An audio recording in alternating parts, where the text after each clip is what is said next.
میرے بھائی، رسول کریم صلی اللہ علیہ وسلم کا فرمان ہے سنن نبی داؤد میں اور دیگر کتب حدیث میں کہ من ادرک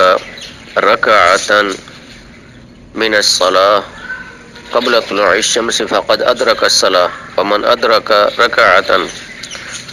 قبل غروب الشمس فقد ادرک الصلاة او کما قال علیہ الصلاۃ والسلام، کہ جس شخص نے ایک رکعت سورج طلوع ہونے سے پہلے پا لی، یعنی اتنا وقت اسے مل گیا کہ اس نے ایک رکعت پڑھ لی ہے اور پھر اس کے بعد سورج طلوع ہوا ہے، تو اس نے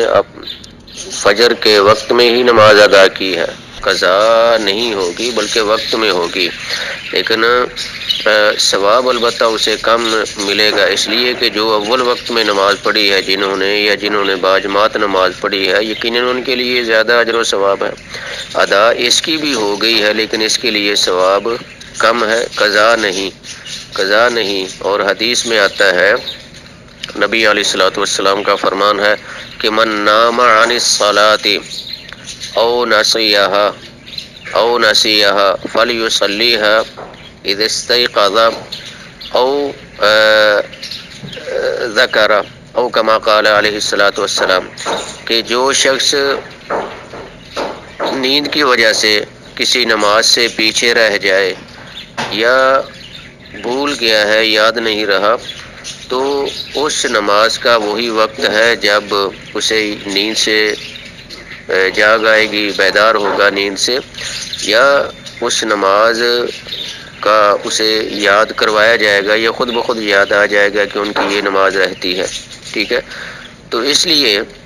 لیے اگر کوئی آدمی سوتا رہتا ہے اور یعنی کہ ظاہر ہے کہ نیند بے اختیاری چیز ہے، انسان کی اس میں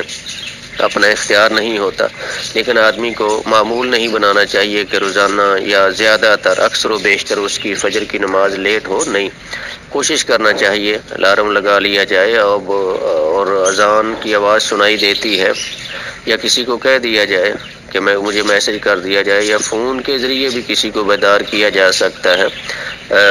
اذان کے بعد، تو اس طرح آدمی کو کوشش کرنا چاہیے، بلا وجہ آدمی کو نماز فجر بلکہ کوئی بھی نماز اول وقت سے لیٹ کر کے نہیں پڑھنا چاہیے اور نہ ہی اسے معمول بنانا چاہیے۔